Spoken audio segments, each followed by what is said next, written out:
สบายดีเมื่อทานมาเวียงมาลาวคิดอยากไปเที่ยวคิดอยากไปเวียงของทานคิดหากินน้อยชาแนล020หา4ตัว6246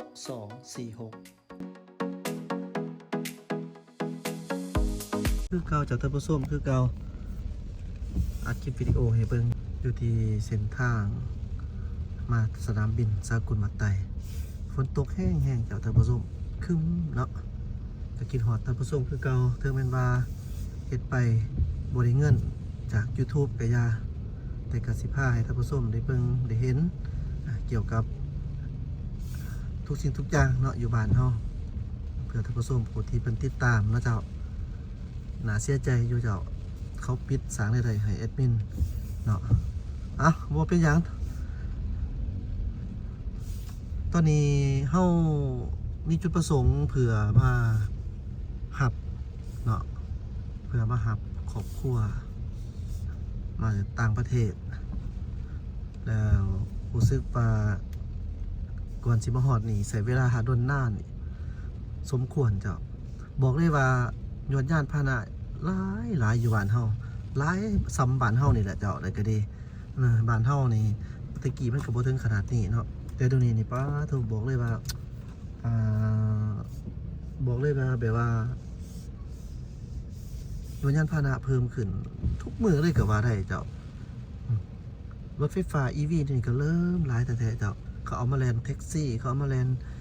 ยังละหาเงินหาคำเนาะเพื่อชีวิตอยู่ในเมืองค่ะแล้วเจ้าคือท่านผู้ชมหัวนะ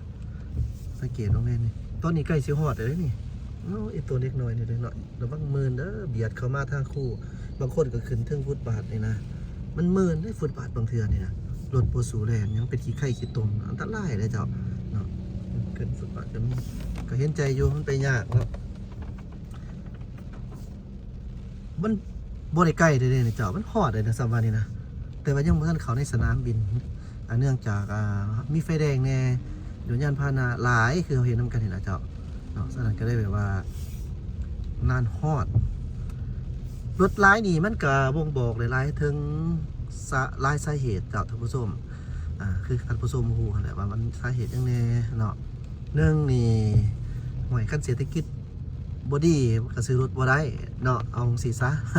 ก็สิมีส่วนถึงเป็นว่าในปัจจุบันนี่หลายอย่างกับฝืดเครื่องแต่ว่ากับผู้ที่มีเงินใครกับยิบกับมีเด้คือเฮาฮู้แหละแต่ละประเทศก็จะกับแต่ละคนเนาะเจ้าเอาเป็นอย่างรถคันนี้คือมาจอดอยู่นี่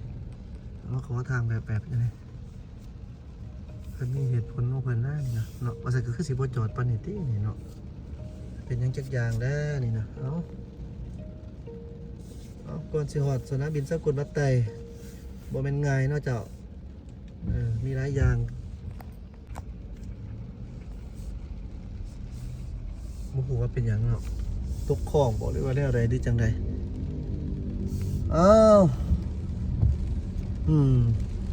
กว่าสิผ่านเขามาฮอดนี่ได้ก็บ่แม่นง่ายเนาะแต่เฮาก็ฮอดแล้วเจ้าสำว่าฮอดนั่นแหละเฮาก็ขับแอปเข้ามา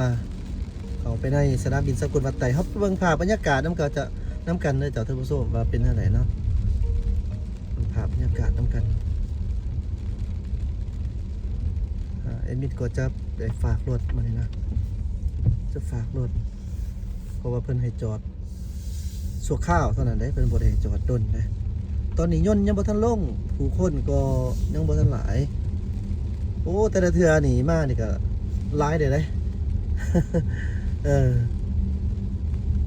ตอนนี้มันเขียวย่นจากประเทศไทยเนาะเที่ยวมาหอด7:30จะประมาณสนามบินสากลวัดไต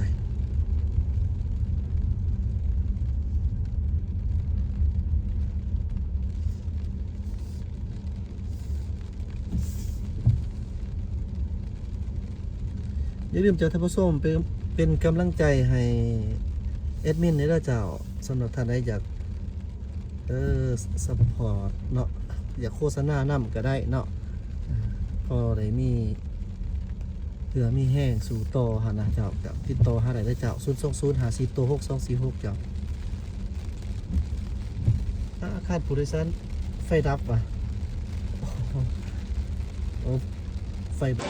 บรรยากาศอยู่ที่สนามบินสกลวัดไตฝนตกแห้ง